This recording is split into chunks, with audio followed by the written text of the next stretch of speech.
Jésus raconte cette histoire sur le fils prodigue. Ce n'est pas une parabole, c'est une histoire. Mais Jésus ne commence pas par le fils, il ne commence pas là, il commence par le Père. Il focalise sur le Père. Il commence par dire qu'il y avait un Père. Puis Jésus dit que quand le fils est rentré à la maison, le Père a couru vers lui. Vous devez transformer votre pensée pour comprendre le public à qui Jésus s'adressait. Parce que même aujourd'hui, si je dis que le Père a couru, eh bien beaucoup de pères courent. Mais pour le public à qui il s'adressait à l'époque, c'était absolument la chose la plus choquante. C'était l'idée la plus horrifiante. C'était une chose absolument étonnante, sans précédent. Pourquoi? Parce que courir était pour les serviteurs, courir était pour les esclaves, courir était pour les gens méprisables, courir était pour les peureux, courir n'était pas pour un homme âgé, plein de dignité. On ne voyait jamais ça au Moyen-Orient, surtout du temps de Jésus. Ceux qui écoutaient Jésus raconter l'histoire étaient étonnés, car la Bible parle du Dieu qui s'humilie lui-même dans le Fils, prend la forme de serviteur, meurt sur une croix de criminel, bien qu'il soit parfait à tout point de vue, puis ressuscite à nouveau pour que quiconque se repent de ses péchés voit Dieu courir dans la croix. Il ne fait aucun doute que ce jeune homme était insolent, il était rebelle, ce jeune homme était l'arrogance incarnée. Il était égoïste et égocentrique et insouciant, il était irréfléchi, il était indifférent à son père. Mais bien-aimés, laissez-moi vous dire quelque chose, c'est exactement comme ça ce que chacun d'entre nous était spirituellement parlant avant de venir à Dieu. C'est comme ça que chacun d'entre nous était. Mais c'est le Père en Christ qui est mort sur la croix qui est le centre de l'histoire. Vous pouvez presque entendre l'attitude pompeuse de ce jeune homme quand il a dit à son père « Donne-moi ce qui me revient ».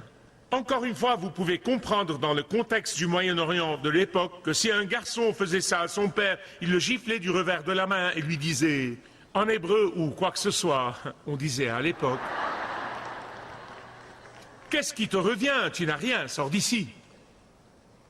Mais le Père n'a pas fait ça. Le mot prodigue veut dire dépensier, il veut dire rebelle. Et voici un mot pour les parents. Si vous permettez à vos enfants de mener une vie extravagante, vous créez un prodigue dans votre foyer. Si vous ne leur tracez pas des limites claires, vous pouvez créer un prodigue dans votre foyer. J'entends des parents dire « Eh bien, je veux donner à mes enfants tout ce dont j'ai été privé. » Eh bien, si vous voulez créer un prodigue, donnez tout à vos enfants. Revenons à l'histoire. Donc, quelques jours plus tard, il a pris son héritage et l'a sans doute converti en argent liquide et a quitté la maison de son père. Et quand ce jeune homme est parti, il a laissé derrière lui une communauté qui était une source d'embarras pour lui. Il a laissé derrière lui un grand frère qu'il détestait. Il a laissé derrière lui un père au cœur brisé. Et il a brûlé tous les ponts. Il voulait tout effacer, ou du moins c'est ce qu'il croyait. Non, mais il allait vraiment faire la fête dans la liberté, loin de ses parents, ou du moins c'est ce qu'il croyait. Et donc, quand il est rentré dans la grande ville, la Bible dit qu'il a dispersé son argent, c'est le mot utilisé pour un fermier qui disperse les semences. Il dépensait sans compter à droite et à gauche. Et il croyait que l'argent pouvait lui acheter l'amitié, il croyait que l'argent pouvait lui acheter le bonheur, il croyait que l'argent pouvait lui acheter le contentement, il croyait que l'argent pouvait lui acheter l'accueil de la société et de la culture de cette ville-là.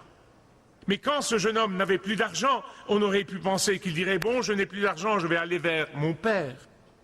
Mais il lui restait un peu de fierté. Il n'était pas encore prêt à s'humilier. Probablement que chaque fois qu'il pensait à aller vers son père, sa fierté intervenait et lui disait « Tu ne veux pas aller en rampant chez ton père, n'est-ce pas? Tu ne peux vraiment pas t'abaisser et demander le pardon. Tu ne peux pas vivre sous le toit de ton frère et manger de la nourriture de ton frère. Il t'asservira. Et que diront les voisins? Que diront les gens du village? Ils te montreront du doigt et diront « Ah, regardez le gros bonnet. Il a cru qu'il était gros bonnet. Il a cru qu'il allait à la grande cité. Il est devenu religieux maintenant qu'il est dans le pétrin. » Certains d'entre vous ici et certains d'entre ceux qui nous regardent et nous écoutent en ce moment, vous avez entendu l'invitation du Seigneur Jésus-Christ, vous avez entendu l'invitation de Dieu à venir à lui par le Seigneur Jésus-Christ, vous l'avez entendu d'un conjoint ou d'un voisin, vous l'avez entendu d'un ami ou d'un collègue, vous l'avez entendu d'un pasteur ou dans un livre. Venez au seul qui peut vraiment vous pardonner tous vos péchés, au seul qui peut vous donner le salut. Venez au seul qui peut vraiment vous donner la vie éternelle. Revenez au seul qui peut vraiment vous donner la paix et la joie et le contentement dans la vie. Ah, mais vous ajournez. Pas aujourd'hui, pas maintenant. Vous remettez à plus tard. Vous entendez une autre voix. Chaque fois qu'il y a une invitation, le Saint-Esprit du Seigneur vous parle, il y a toujours une autre voix. Il y a toujours une autre voix qui vous dira « Tu ne veux pas faire ça, n'est-ce pas ?» Pour aggraver la situation, une grande famine est survenue dans la ville où était ce jeune homme. Sécheresse. Il y a eu une récession. Nous ne savons pas ce que c'est. Et c'est pourquoi je suis convaincu que la seule chose, la chose numéro 1 qui empêche les gens de venir à Christ et d'accepter son don gratuit de salut et de vie éternelle est la fierté. La fierté. Vous êtes fiers de votre religion, fiers de votre philosophie, fiers de votre mode de vie, fiers de ceci et de cela, et cela vous empêche de venir vous humilier et recevoir le salut du seul qui peut vous le donner.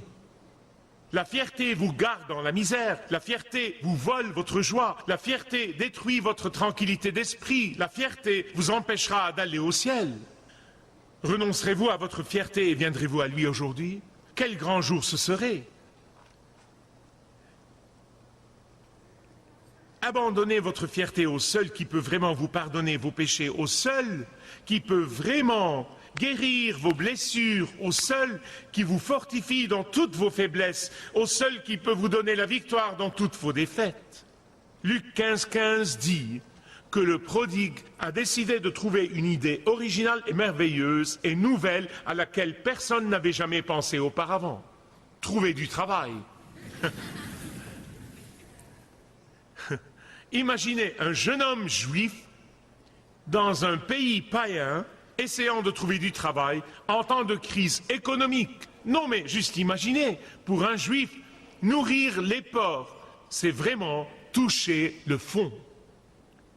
Mais la vérité est que le fond est là où finiront tous ceux qui se rebellent contre l'invitation de Dieu. C'est un abîme sans fond. Non seulement dans cette vie, mais encore pour l'éternité. Les porcs, à l'époque, mangeaient des ordures. Vraiment, ils se nourrissaient d'ordures. Mais en temps de récession économique, il y avait un manque d'ordures parce que les gens mangeaient les ordures. Et donc les porcs mangeaient des cosses sèches. Et le prodigue était dans une situation tellement désespérée que la nourriture des porcs lui semblait si bonne, mais il ne pouvait pas se la trouver. Il ne pouvait pas se la procurer. Et écoutez-moi, bien-aimés, spirituellement parlant, certains d'entre vous ont peut-être touché le fond en ce moment.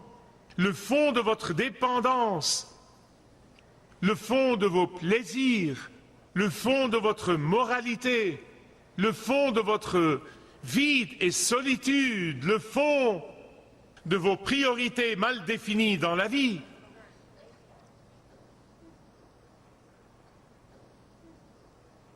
Pour ce prodigue, les porcs étaient dans une meilleure position que lui.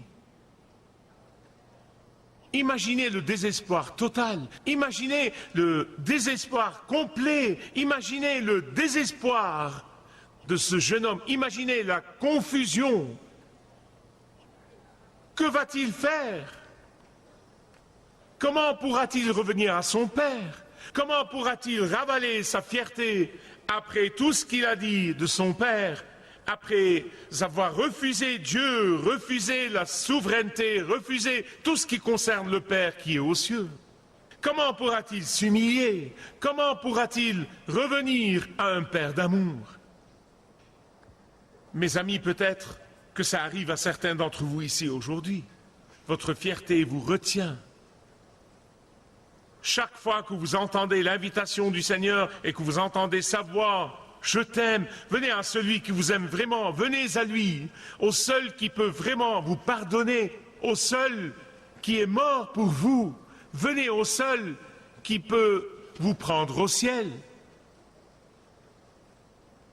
Le diable vous donne 100 prétextes pour ne pas faire ça. Chaque fois. Tu ne veux pas faire ça, n'est-ce pas? Tu veux devenir un de ces chrétiens? Non, mais tu t'en moquais, tu les raillais, tu t'es même moqué de leur Dieu. Tu ne vas pas être un d'entre eux, n'est-ce pas? Et encore, et encore, et encore. Comment je le sais? Je suis passé par là. Et finalement, Jésus dit que le jeune homme est revenu à lui-même. Le mot araméen que Jésus utilise veut dire « s'est repenti ». Il a vraiment éprouvé un repentir sincère.